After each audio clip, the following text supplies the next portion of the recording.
સ્ક્રીનને ઢાંકીને પોતાનો સીન ઉભો કરતા હોય છે, નો પ્રોબ્લેમ. અને બહુ મોટી વાત કે છે પરમાત્મા વતિષ્ઠતિ.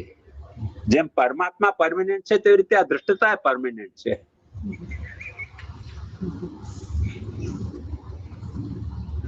એટલે તમે ઇન્ડિવિજ્યુઅલી એનાથી છુટકારો પાવી શકો છો, પણ એ ખતમ નથી થતી. આર્ગ્યુમેન્ટ શું છે? બ્રહ્મ જ્ઞાનથી શંકરાચાર્ય મુક્ત થયા, જગત મુક્ત થયો. જગત તો હજી પણ બંધનમાં જ પડેલો છે. તો જેમ પરમાત્મા નિત્ય છે તેમ જગત પણ નિત્ય છે. જગતનો છુટકારો થતો નથી. પરમાત્મા એવ તિષ્ઠતિ. અહો ધાર્ષ્ટ્યમાં વિદ્યા. દ્રષ્ટતા એટલે ડિસઓબીડિયન્સ, બ્લન્ટનેસ. એવો અજ્ઞાનની દૃષ્ટતા છે. તમે પોતે દુઃખી છો, એ દોષ વિરુદ્ધ ધર્માશ્રયતાનો બ્રહ્મમાં નહીં સ્વીકારીને માયામાં સ્વીકાર્યો, એનાથી તમે દુઃખી છો. મહાપ્રભુજી કહે છે અત્ર બ્રહ્મમાં સ્વીકારો વિરુદ્ધ ધર્માશ્રયતા તો તમને લીલાનો ભાવ જગશે, વાલ લાગશે. જેમ એક સાધારણ વાત સમજો કે આપણું બાળક એ ભોળપણ પણ દેખાડતો હોય છે અને ચાલાકી પણ દેખાડતો હોય છે. આપણને વાલ આવે કે ગુસ્સો આવે?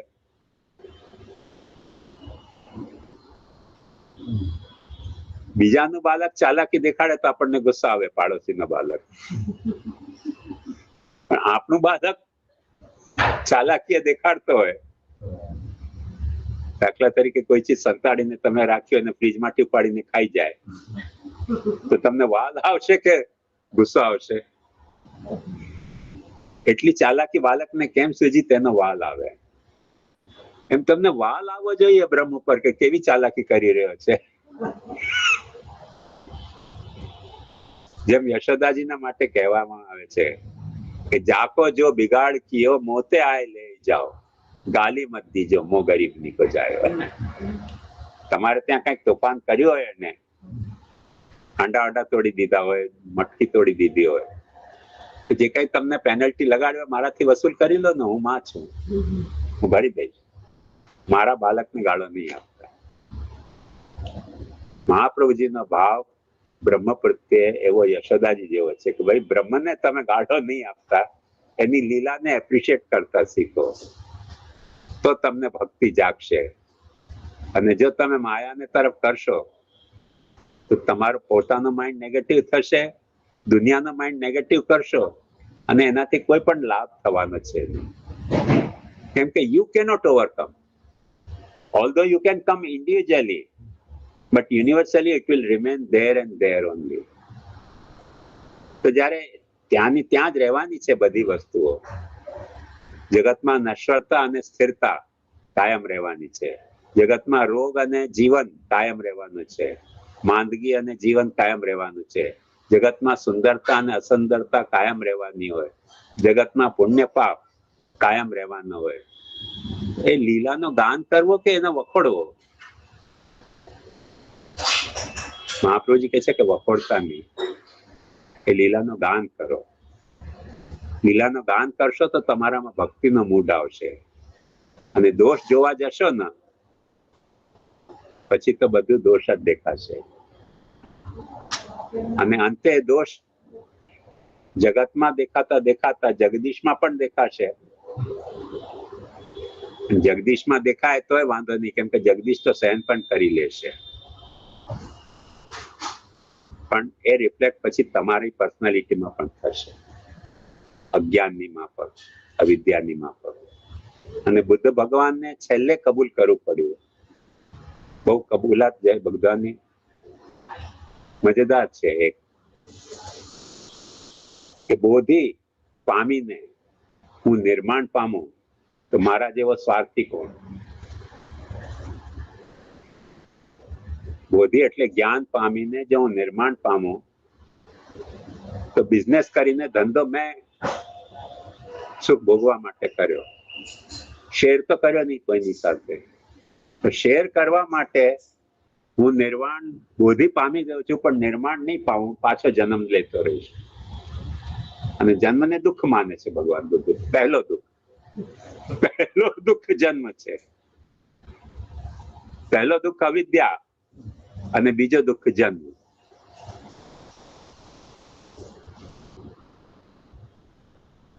તો દુઃખ ઝીલતો રહીશ, એ જ તો કહેવા માંગે છે ને, કે જ્યાં સુધી બધા નહીં મુક્ત થઈ જાય ત્યાં સુધી હું મુક્ત નહીં થાઉં. તો પછી સંસારમાં તમારામાં અંતર શું રહ્યું? એક મજેદાર વાત બતાવું.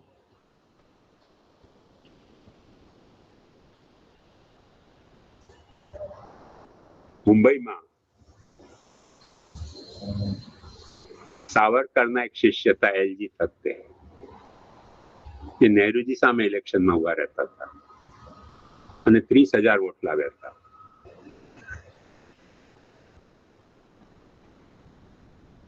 પાછળથી અમારા દાદાજી પાસે આવતા અને દાદાજીને પાસે એમનો 5 રૂપિયાનો નેક બંધાયેલો હતો કે જ્યારે આવે ત્યારે 5 રૂપિયા આપણને આપવા.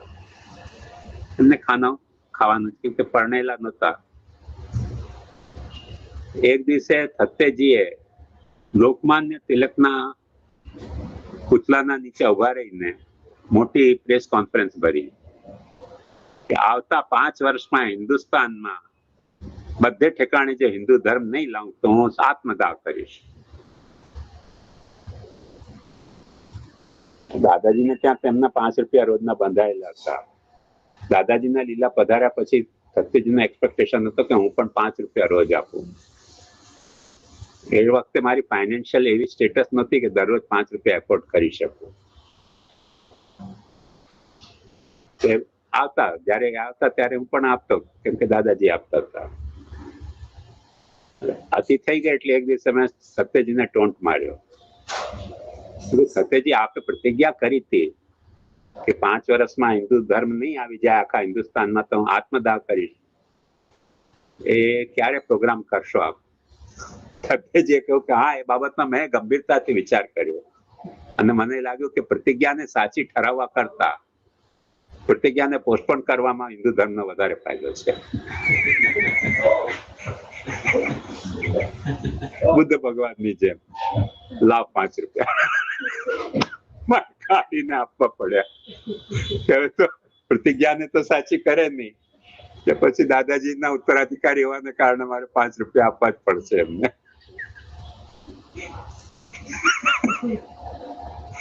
સત્યજી મહાપુરુષ હતા. એમનો એક નિયમ હતો, પરણેલા નહોતા ને એમને જમવાની બહુ અગવડ હતી. દાદાજીને કારણે તો એમને સગવડ રહેતી હતી. એ શું કરતા, જયારે નહેરુજી આવવાના હોય ત્યારે બ્લેક ફ્લેગ ડેમોન્સ્ટ્રેશન કરે. એટલે એક સ્ટેન્ડિંગ ઇન્સ્ટ્રક્શન તો બોમ્બે ગવર્મેન્ટને કે નહેરુજી આવવાના 5 દિવસ પહેલા એમને એરેસ્ટ કરો. નહેરુજી ચાલ્યા જાય એના 5 દિવસ પછી છોડી દો. એમ એરેસ્ટ થઈને એમણે 100 વખત એરેસ્ટ થવાનો રેકોર્ડ બ્રેક કર્યો. અને times of India front page ઉપર મોટી લાઈનમાં થત્તે કમ્પ્લીટ સેન્ચુરી. અને એક દિવસે થત્તેજી મને ટાઈમ્સ ઓફ ઇન્ડિયામાં લઈ ગયા તો બધા જ એડિટર, સ્ટાફ બધા જ એમને સલામ કરતા. કેટલા મહાપુરુષ હતા. પણ દાદાજી રોજ આપતા હતા તો શું થાય, કેમ કે પરણેલા નહોતા. પછી શું કરતા કે નહેરુજી ચાલ્યા જાય પછી ખોટી ખોટી એમ કહેતા કે બહુ ત્રાસ મને જેલમાં થયો, મને હોસ્પિટલાઇઝ કરો. કોઈ ચેરિટી હોસ્પિટલમાં એમને જમવાનું મળી જતું. એડમિટ થયા પછી તો જેલમાં જમે, હોસ્પિટલમાં જમે, જમતા રહે. બુદ્ધ ભગવાને પણ એમ જ કહ્યું કે નિર્વાણ પામવાથી તો સ્વાર્થ સિદ્ધ થશે, એટલે હું પાછો જન્મ કરીશ.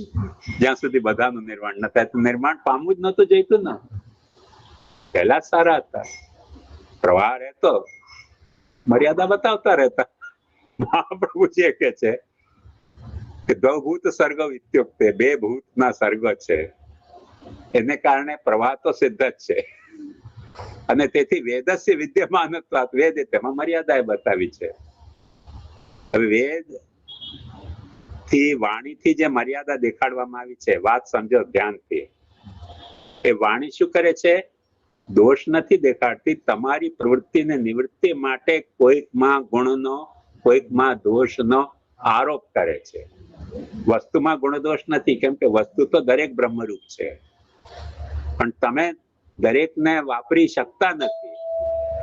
એટલે જે વસ્તુ તમારા માટે હિતકારી છે તેમાં ઉપર ગુણનો આરોપ કરે છે કે આ ગુણ છે.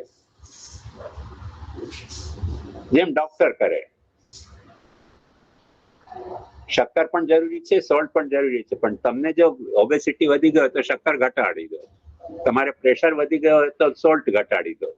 બોડીમાં તો દરેકની આવશ્યકતા છે. એક્ઝેક્ટલી એ રીતે ગુણ દોષની કલ્પના કરવામાં આવી છે. ગુણસ્તુભય વર્જિત. બ્રહ્મમાં નથી દોષ કે નથી ગુણ, કેવલ ફક્ત લીલા છે. અને એ જે ફક્ત લીલા છે એમાં ત્રીજી પોસિબિલિટી મહાપ્રભુજી કહે છે કે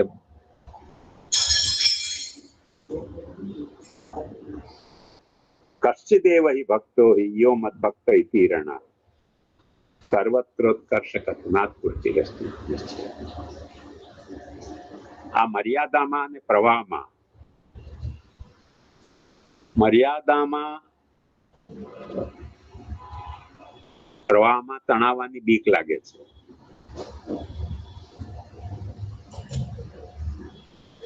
સામર્થ્ય એટલી નથી કે તટ ઉપર જઈને બચી શકે. તો કોઈક એવો પ્રકાર હોવો જોઈએ કે નહીં? કોઈક એવો પ્રકાર હોવો જોઈએ કે જે ત્રીજો પ્રકાર હોય. અને ત્રીજા પ્રકારના માટે મહાપ્રભુજી કહે છે કે પ્રવાહથી મર્યાદાનો બાદ કરવો તેનું નામ પુષ્ટિ. માઇન્ડ સમજો, હર્મેન્યુટિક્સ નો વિષય છે. હર્મેન્યુટિક્સ નો વિષય છે, વ્યાખ્યા શાસ્ત્રનો.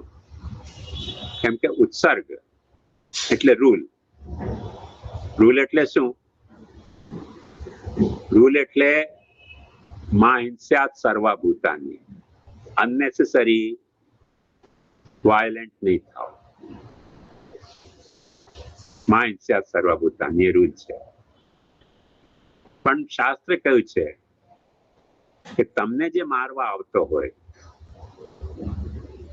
આતતાઈન માયાંતમ અન્યા દેવા વિચારે. કે પછી ગુરુ હોય, બ્રાહ્મણ હોય, સંત હોય, કોઈ પણ હોય, તમને જો મારવા આવતો હોય તો સેલ્ફ ડિફેન્સમાં તમને એને મારવાની છૂટ છે.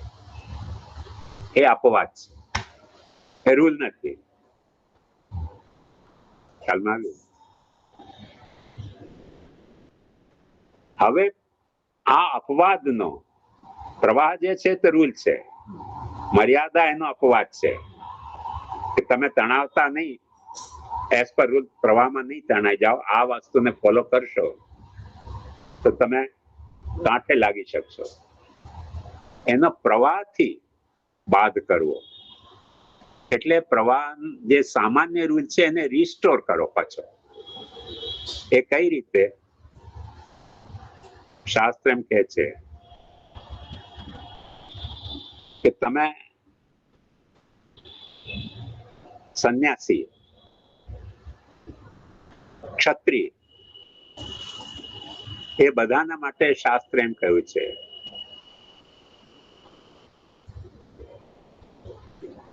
કે સંન્યાસીને અભય વ્રત લેવું પડે છે. આજકાલ તો સંન્યાસીઓ અભય વ્રત નથી લેતા. અસલમાં સંન્યાસીને અભય વ્રત, જેમ આપણે સેવા માટે બ્રહ્મ સંબંધ લેવું કમ્પલસરી, એમ સંન્યાસીને એક વાવ લેવી પડતી હતી. જેમ ક્રિશ્ચિયન પાદરીઓને 5 વાવ લેવી પડે છે, બ્રહ્મચારી કેથોલિક પાદરીઓને પ્રોપર્ટી પોઝેસ નહીં કરે, શાદી નહીં કરે, પોતાના ગુરુની આજ્ઞામાં રહેશે, જ્યાં એપોઇન્ટ કરશે ત્યાં કામ કરવું પડશે, જંગલ હોય કે શહેર હોય.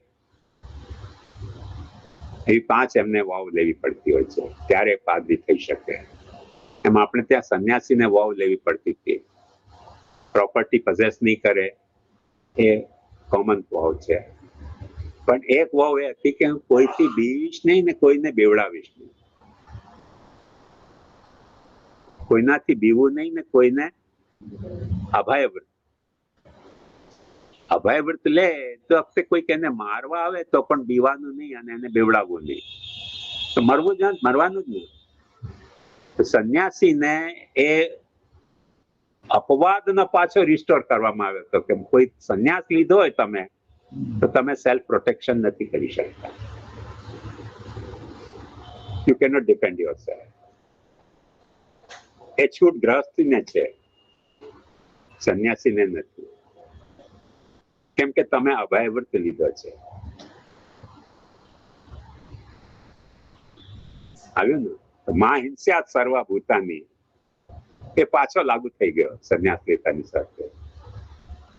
એને પ્રતિપ્રસવ કહેવામાં આવે વ્યાખ્યા શાસ્ત્રમાં. એટલે ઉત્સર્ગ, અપવાદ અને પ્રતિપ્રસવ રિસ્ટોર કરવું. એમ પુષ્ટિ જે છે ને એના માટે મહાપ્રભુજી કહે છે કે મર્યાદામાં પ્રવાહથી રિસ્ટોર કરવો તેનું નામ પુષ્ટિ. આપણને થાય પ્રવાહને રિસ્ટોર કેવી રીતે કર્યો? એક વાર ધ્યાનથી સમજો કે પ્રવાહમાં શા માટે વહેતો હોય છે જીવ? ભગવાન ગીતામાં આજ્ઞા કરે છે કામેશ ક્રોધેશ રજોગુણ સમુદ્ભવ મહાશન. અર્જુને ભગવાનને પ્રશ્ન પૂછ્યો કે અત કેન પ્રયુક્તો એમ પાપમ ચરતિ પુરુષ અનિચ્છન્નપી વાસને બલાદેવ નિયોજિત. આ માણસ પાપ શા માટે કરે છે? કરવા નથી માંગતો છતાંય શા માટે કરે છે?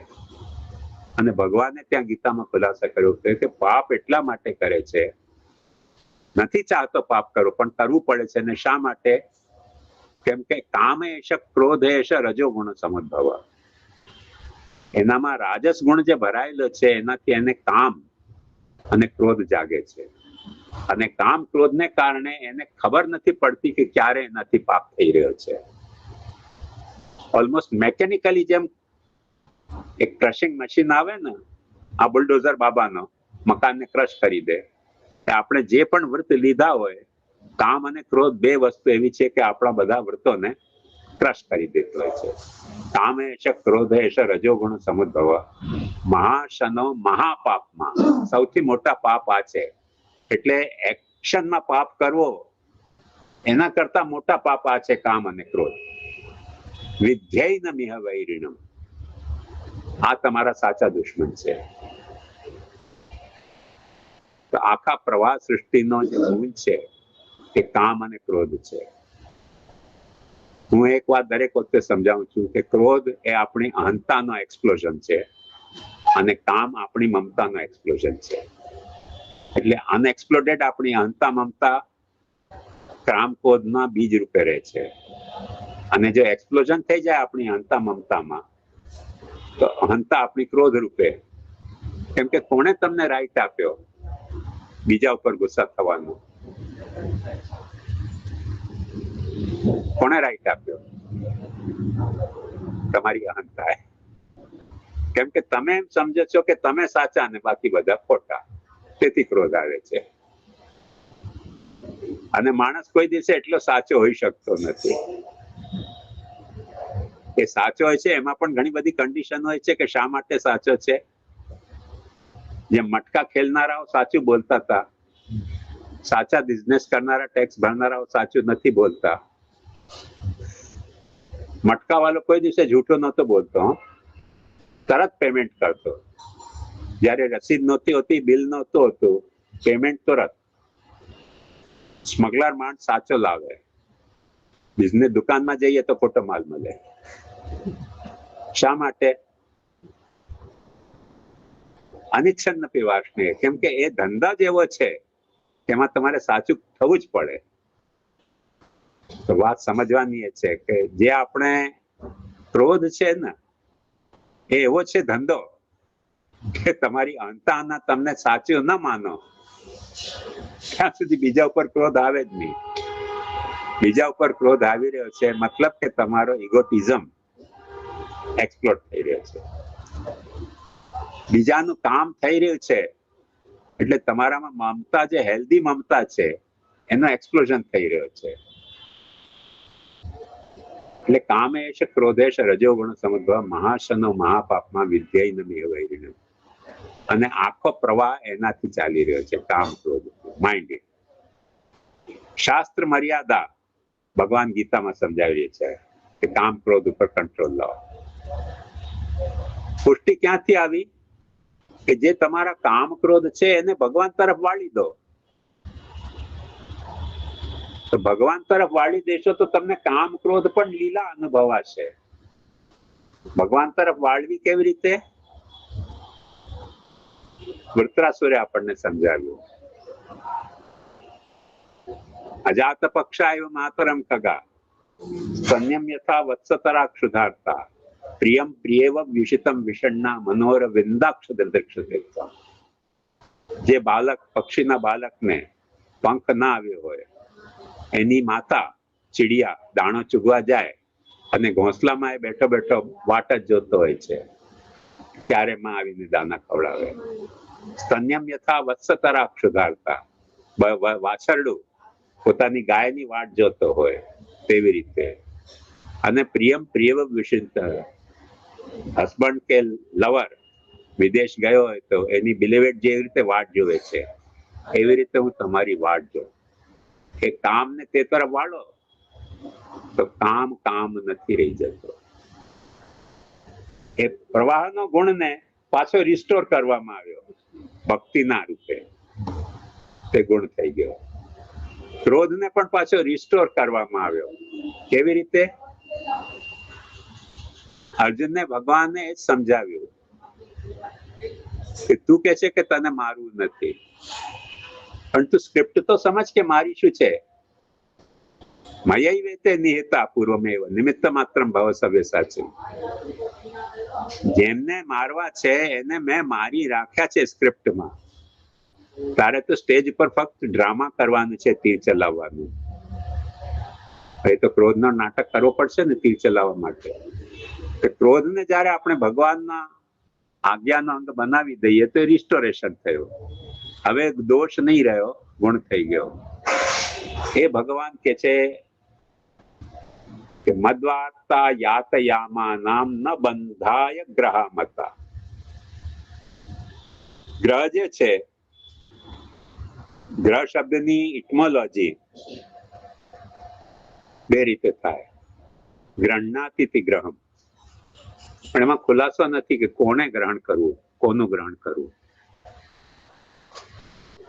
આપણે જયારે કોઈ ઘરને ગ્રહણ કરીએ છીએ ત્યારે કંટ્રોલ આપણા હાથમાં છે, પણ ઘર આપણને કંટ્રોલ કરે તો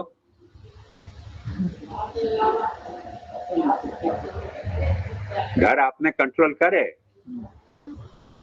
તો મહાભારત થાય. આખી મહાભારત ઘરમાં જે ઘર જેને કંટ્રોલ કરતો હતો એમના વચ્ચે છેડાઈ હતી. જે લોકોને ઘર ઉપર કંટ્રોલ હતો એમને નહોતો ચાલ્યું. જેમ સ્ટેરિંગ ઉપર આપણો કંટ્રોલ હોય તો ડેસ્ટિનેશન ઉપર પહોંચી શકાય, પણ સ્ટેરિંગ નો આપણા ઉપર કંટ્રોલ આવી ગયો પછી તો મર્યા છે છૂટકો નથી. ગ્રહ જે છે, ગ્રહમ સર્વાત્મના ત્યાજ્યમ તચ્ચે ત્યક્તુમ ન શક્યતે કૃષ્ણાર્થે તન નિયુંજીત કૃષ્ણ સંસારમ ઉચ્યતે. જે ઘર અને ધન સંસારને માટે છે એને ભગવત સેવામાં વાપરવાથી એ રિસ્ટોરેશન થઈ રહ્યું છે. પાછો પ્રવાહનો રિસ્ટોરેશન થઈ રહ્યો છે, તેનું નામ પુષ્ટિ. અને એ પુષ્ટિ ભગવાન મનથી નથી ડિસાઇડ કંટ્રોલ કરતા, વાણીથી નથી કંટ્રોલ કરતા, સ્વરૂપથી કંટ્રોલ કરે છે. એટલે પુષ્ટિ કાયન નિશ્ચય. મોટા ભાગના લોકોને એવી ભ્રમણા છે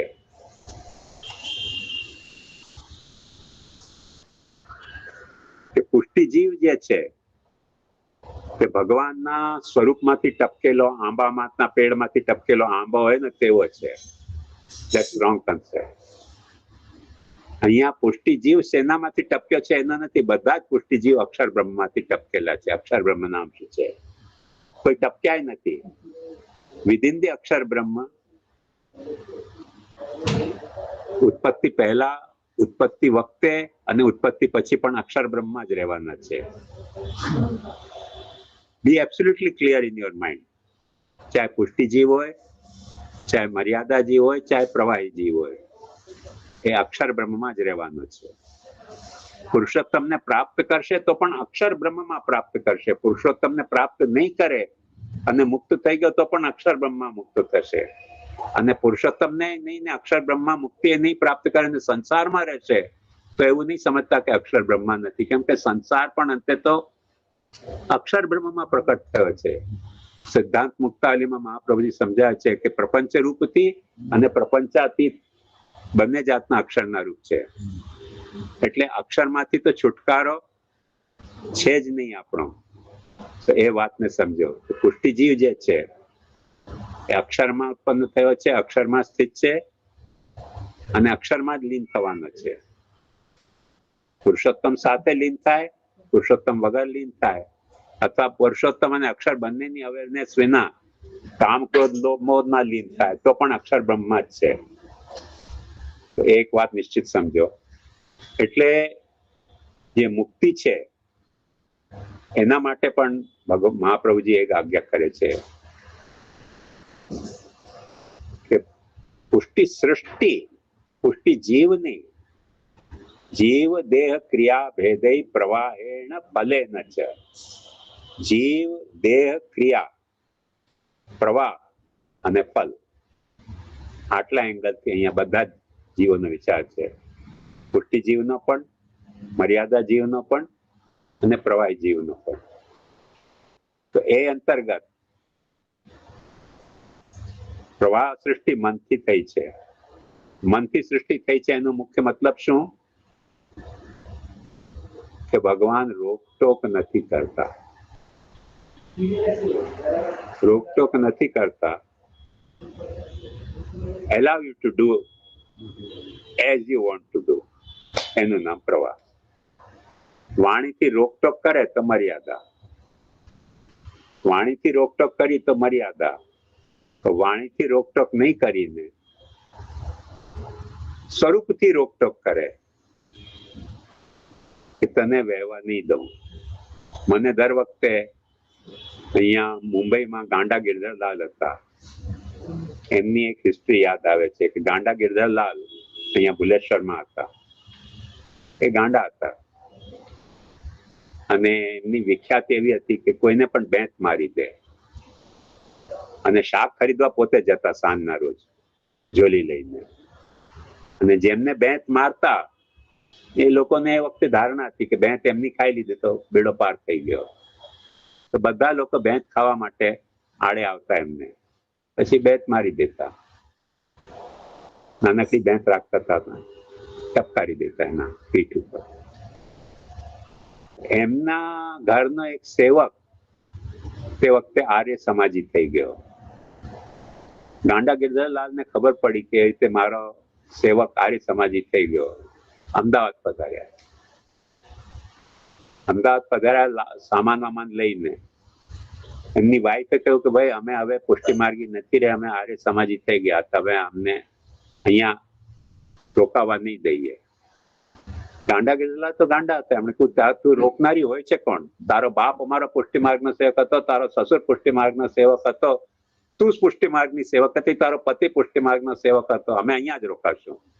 એને કહ્યું ભાઈ મના કરે છે મારા પતિ, હવે અમે પુષ્ટિ માર્ગમાં નથી માનતા. તો એને બેંત મારી અને એને બિચારી પતિને બોલાવ્યો, તો એને પાછી બેંત મારી. એ બીકના લીધે પાછો પુષ્ટિ માર્ગી થઈ ગયો. સ્વરૂપેણ પુષ્ટિ કાય નથી.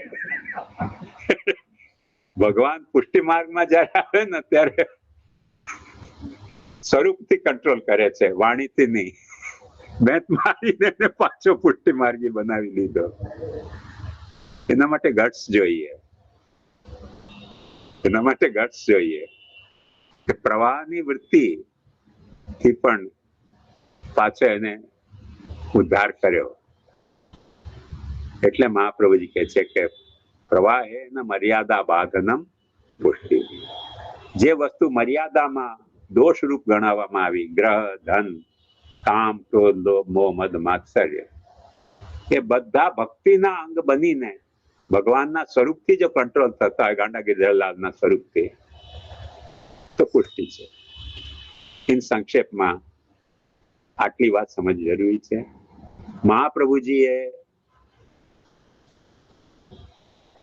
મર્યાદાનું વર્ણન પણ પૂરું નથી કર્યું, પુષ્ટિનું વર્ણન પૂરો કર્યો છે, પ્રવાહનો પણ વર્ણન પૂરો નથી કર્યો. એટલે જે સબ ક્લાસિફિકેશન છે, સબ ક્લાસિફિકેશન એટલે શુદ્ધ પુષ્ટિ, પુષ્ટિ, મર્યાદા પુષ્ટિ અને પ્રવાહ પુષ્ટિ. તે પછીથી મર્યાદામાં એ પેટર્ન ઉપર ક્લાસિફિકેશન થાય છે કે નથી થતું, આજે આપણે કહી નથી શકતા. કે મહાપ્રભુજીએ લખ્યો હતો તો શું લખ્યું હતું, અથવા લખવા માંગતા હશે તો શું લખવા માંગતા હશે. પ્રવાહમાં પણ એ જ ક્લાસિફિકેશન છે કે બીજો કોઈ ક્લાસિફિકેશન છે, એ આજે આપણી પાસે ગ્રંથના આધારે કોઈ ઇન્ફોર્મેશન આપણને મળતી નથી. એક સૌથી મોટો મુદ્દો પુષ્ટિ પ્રવાહ મર્યાદામાં પ્રવાહ અને ચર્ષણી એક છે કે અલગ છે. ચર્ષણી પુષ્ટિ પ્રવાહ મર્યાદામાં મિસેલેનિયસ પણ થઈ શકે છે, એટલે અનક્લાસિફાઈડ, અને પ્રવાહની પણ વેરાયટી થઈ શકે છે. એમાંથી શું ફાઇનલ હતું આજે કહેવું બહુ અઘરું છે. પ્રવાહમાં બે ભેદ કર્યા છે ચોક્કસ મહાપ્રભુજીએ, અજ્ઞ અને દુર્જ્ઞના. ત્યાં સુધી વાત આવી છે, એના પછી તે અધૂરી રહી ગઈ છે. એના પછી સિનોપ્સિસ પુષ્ટિ પ્રવાહ મર્યાદાની શું હશે એ મારી ભૂમિકામાં મેં ક્લિયર કરી છે. તમારી પાસે જેની પાસે હોય જોઈ શકશો.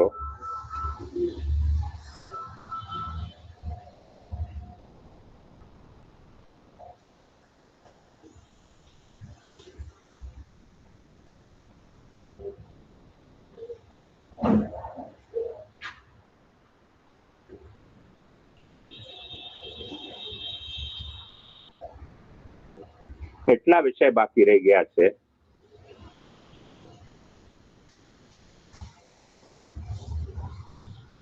प्रवाह मार्गी जीवों के देह एवं व्यवहार का निरूपण, प्रवाह सर्ग, प्रवाह फल, मर्यादा मार्ग, मर्यादा सर्ग, मर्यादा फल तथा उपसंहार. એટલા ટોપિક બાકી રહી ગયા છે, ગ્રંથ અધૂરો રહી ગયો. એટલે એની જે સિનોપ્સિસ છે એ પોસિબલી શું હશે તેનો મેં અહીંયા ભૂમિકામાં ચાર્ટ બનાવીને પોસિબિલિટી બતાવી છે. એમાંથી કઈ કુલ કેટલા ભેદ થાય છે, 10 થાય છે કે 12 થાય છે, એ ફાઇનલી નથી કહી શકાતું. એકંદરે 3 પોસિબિલિટીઝ આમાં છે. પ્રથમ સંભાવિત વર્ગીકરણ, જેમાં જીવ, દેવી અને આસુરી, દૈવી, માર્ગાધિકૃત અને ચર્ષણી. આસુરીમાં પણ ચર્ષણી અને માર્ગાધિકૃત. તેમાં પુષ્ટિમાં શુદ્ધ અને મિશ્ર, પુષ્ટિમાં મિશ્રમાં પુષ્ટિ, મર્યાદા અને પ્રવાહ. એ રીતે મર્યાદામાં પણ પુષ્ટિ, મર્યાદા, પ્રવાહ. ચર્ષણીમાં અજ્ઞ અને માર્ગાધિકૃતમાં દુર્ગ, એ પહેલો પ્રભેદ છે સિનોપ્ટિકલી.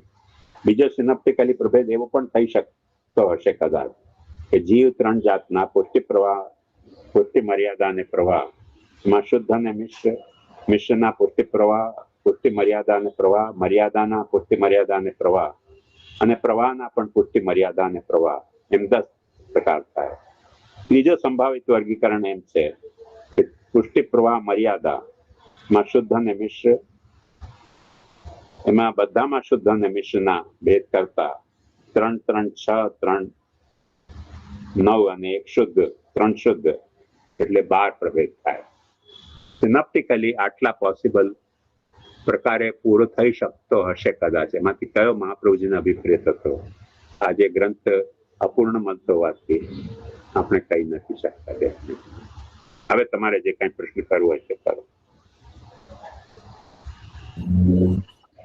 આજે મેં ઇન્ટ્રોડક્શન સમજાવ્યું એનામાં, અથવા જે તમારે ચર્ચામાં આવ્યો હોય તેમાં.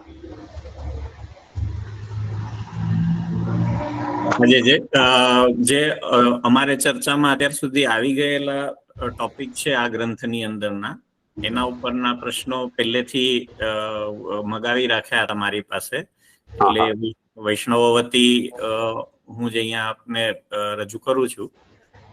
તો જે પહેલો પ્રશ્ન એવો આવ્યો છે, નિત્યતા વિશે છે. આપણે આમાં એક કારિકામાં શ્રી મહાપ્રભુજી આજ્ઞા કરે છે, જીવ દેહ કૃતિનામ ચ ભિન્નત્વમ નિત્યતા શ્રુતે. તો એના વિશે આ વિષ્ણુનો પ્રશ્ન એવો છે કે શું પ્રવાહી જીવને પુષ્ટિજીવ થવાનો કોઈ ચાન્સ ખરો કે નહીં? ઓફકોર્સ ઠાકોરજીની કૃપા હોય તો જ, પણ એમાં કોઈ સત્કર્મ પણ મેટર કરે કે ન કરે? આ પ્રશ્ન પોતે મહાપ્રભુજીએ ડિસ્કસ કર્યો છે અને મહાપ્રભુજી ખુલાસો આપે છે કે જીવ પ્રભેદ નહીં માનો, જીવ દેહ ક્રિયા ના પ્રભેદ માન્યા સિવાય આ ફંક્શનલ ભેદ છે, સબસ્ટેન્શિયલ ભેદ નથી. અને ફંક્શનલ ભેદ નથી એટલે શું? કે કોઈક વખતે આપણે પ્રવાહ રીતે ફંક્શન કરતા હોઈએ છીએ, કોઈક વખતે આપણે મર્યાદા રીતે ફંક્શન કરતા હોઈએ છીએ, કોઈક વખતે આપણે પુષ્ટિ રીતે પણ ફંક્શન કરતા હોઈએ છીએ. તો આ ફંક્શનલ ડિફરન્સ છે કે સબસ્ટેન્શિયલ ડિફરન્સ છે? તેમાં મહાપ્રભુજી પોતે રીઝન એ આપે છે કે ભિન્નત્વ નિત્યતા શ્રુતે. આ નિત્ય છે.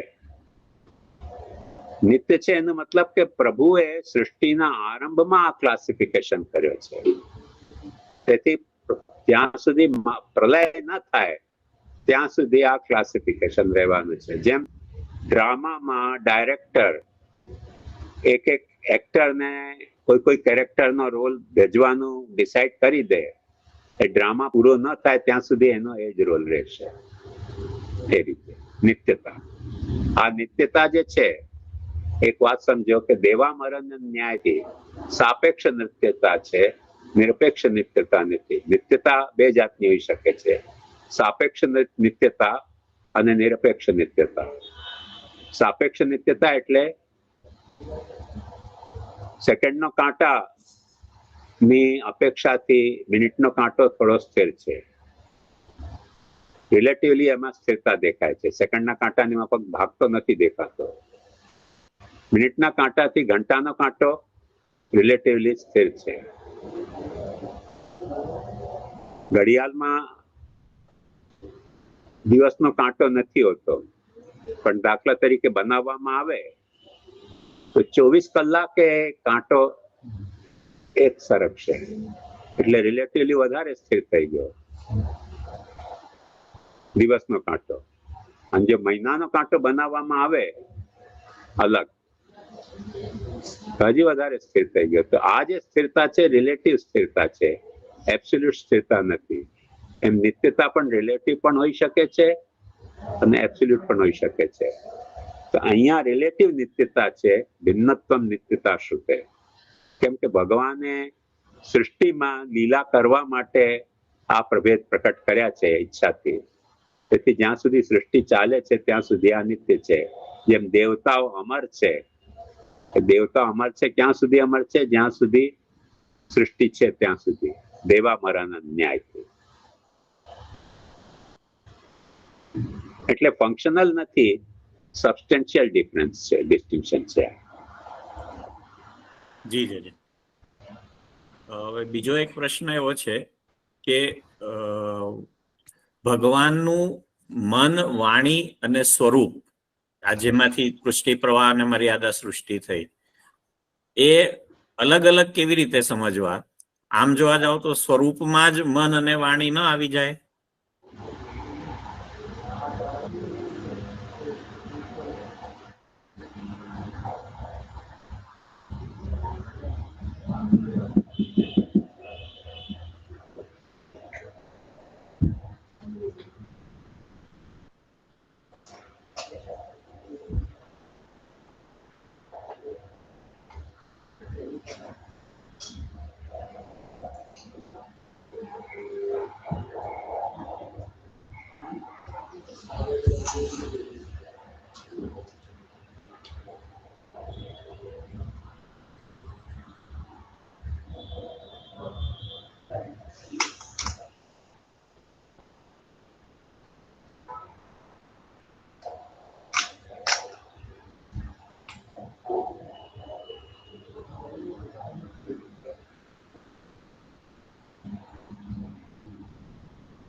આ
વાત ખ્યાલમાં રાખો.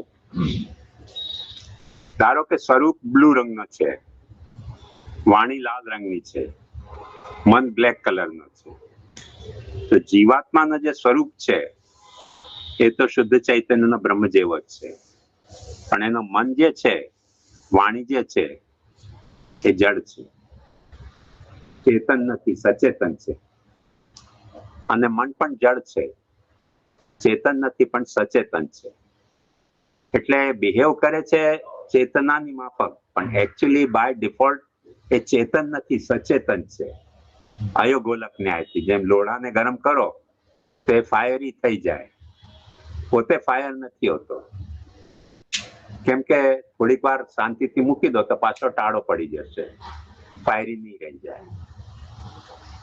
બ્રહ્મના પણ મન વાણી અને સ્વરૂપ વાણી અને મન છે, પણ એનો જે કોન્સ્ટિટ્યુશન છે સ્વરૂપાત્મક છે, એટલે બ્લુ રૂપ જ છે. મન નથી એવું નથી, વાણી નથી એવું નથી, પણ સ્વરૂપથી વેગળું મન કે સ્વરૂપથી વેગળી વાણી નથી, એ ડિફરન્સ છે. આવ્યું ખ્યાલમાં? જી જી.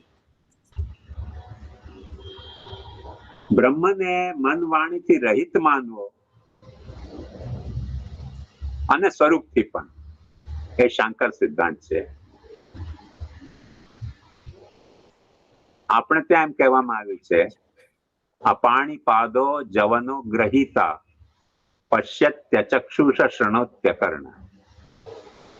એને આપણા જેવા હાથ પગ નથી, પણ હાથ પગ નથી એટલે એવું નહીં ભ્રાંતિમાં રહેતા કે ચાલી નથી શકતો કે પકડી નથી શકતો.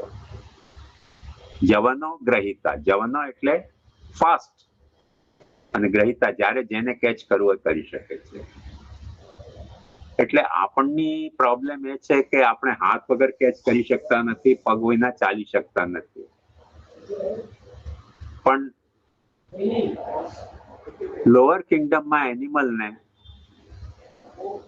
સાપને ક્યાં હાથ હોય છે? સાપ પકડી શકે છે કે નથી? પકડી શકે છે.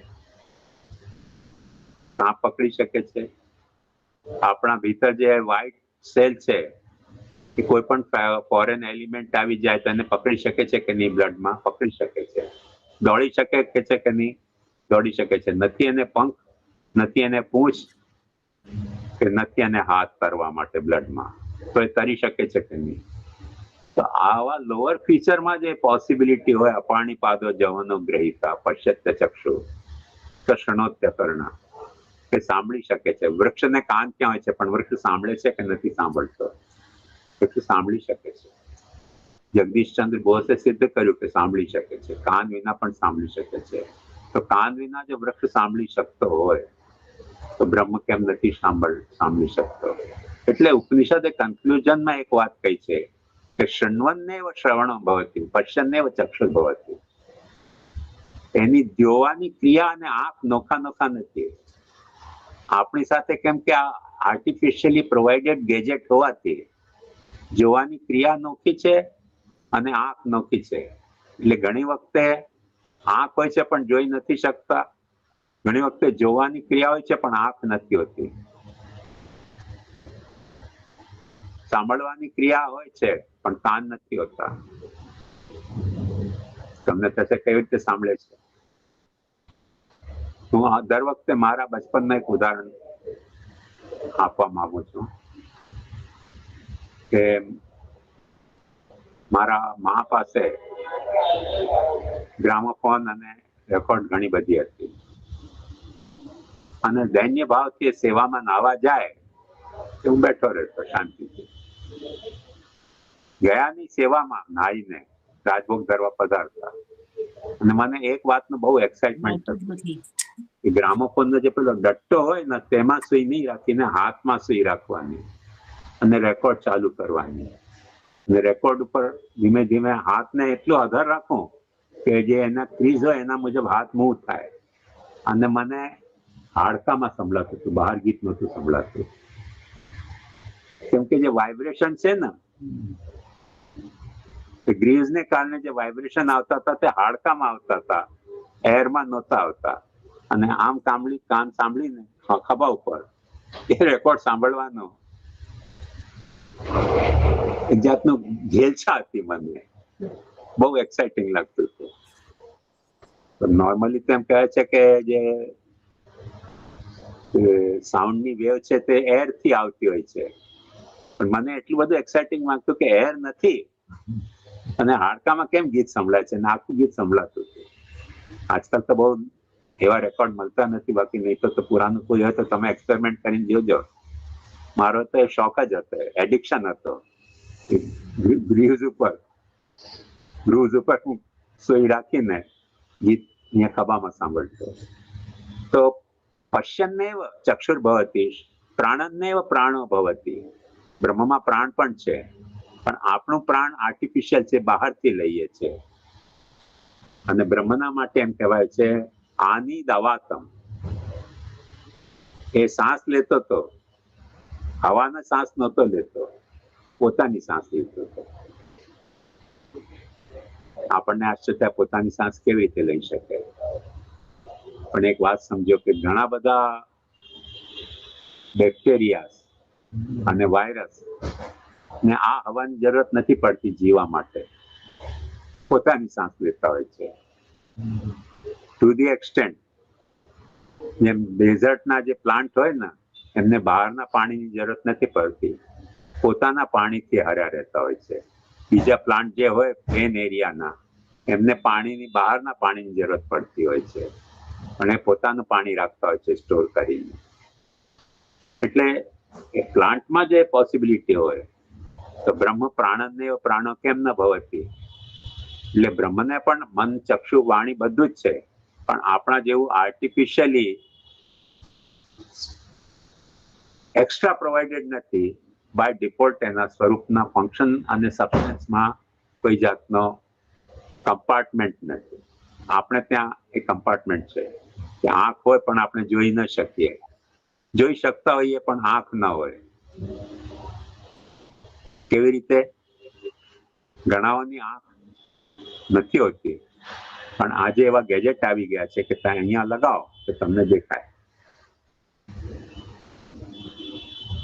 કેવી રીતે? જોવાની ક્રિયા પોસિબલ છે, સાંભળવાની ક્રિયા પણ પોસિબલ છે, કાન નથી. તો મોટો એ છે કે બ્રહ્મને પણ એ ફેસિલિટી અવેલેબલ છે, આપણને નથી ફેસિલિટી અવેલેબલ. આપણે પગ વિના ચાલી નથી શકતા. પણ અમેરિકામાં એક ભાઈ છે, એને પગ હાથ બંને નથી, એ તરતા પણ એને આવડે છે, ફૂટબોલ રમતા પણ આવડે છે, ડાઇવિંગ લગાવતા પણ આવડે છે, બધું જ આવડે છે. કેવી રીતે આવડે? તો આને જો આવડતું હોય તો બ્રહ્મને કેમ ના આવી શકે? એટલે બ્રહ્મને મન વાણી પ્રાણ નથી એવું નહીં વિચારવાનું, પણ આપણા મન વાણી પ્રાણ આપણામાં આર્ટિફિશિયલી બહારથી એક્સટ્રેનિયસલી પ્રોવાઇડેડ છે. બ્રહ્મમાં બિલ્ટ-ઇન સિસ્ટમથી સ્વરૂપાત્મક છે. એટલે બ્રહ્મનો જો સ્વરૂપ બ્લુ હોય તો એની વાણી પણ બ્લુ છે, મન પણ બ્લુ છે, સ્વરૂપ પણ બ્લુ છે. આપણો ચેતના તરીકે બ્લુ સ્વરૂપ હશે, પણ મન અને વાણી એ સ્વરૂપમાં નથી, બીજા સ્વરૂપથી પ્રોવાઇડેડ છે આર્ટિફિશિયલી. એટલો ફરક છે. જી જી હા જી ક્લિયર થયું. હા, હવેનો પ્રશ્ન એવો છે જે આપે જે લીલા દ્રષ્ટિનું અત્યારે સમજાવ્યું એના વિશે થોડી ચર્ચા અમારે પણ થયેલી.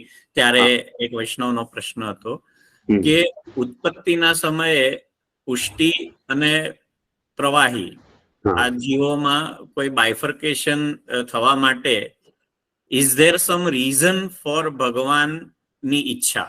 એનું કોઈ ઈચ્છાનું કોઈ પ્રયોજન હોઈ શકે ખરું? નહીતર પછી પ્રવાહી જીવ થવા માટે એને પહેલા કોઈ કર્મ તો કર્યું નહોતું, કારણ કે ઉત્પત્તિનો સમય હતો, તો એને પ્રવાહી શા માટે થવું પડ્યું? મને આ લાગે છે કે આ પ્રશ્ન લીલા દ્રષ્ટિ ન હોવાથી પેદા થઈ રહ્યો છે.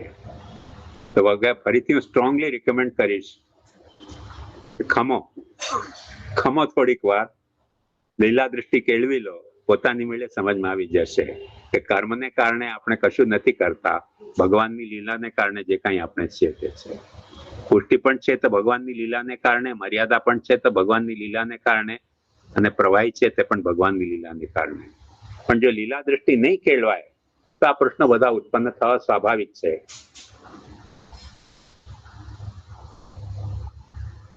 જી જી એ તો એક વાત સમજો, ભગવાન ને હું બિચારા કહી રહ્યો છું. બિચારા એટલે ચારા એટલે ઔષધિ, બેચારા એટલે જેનો કોઈ ઈલાજ ન હોય. ભગવાન પણ બિચારા લા ઈલાજ છે, એમનો કોઈ ઈલાજ છે જ નહીં.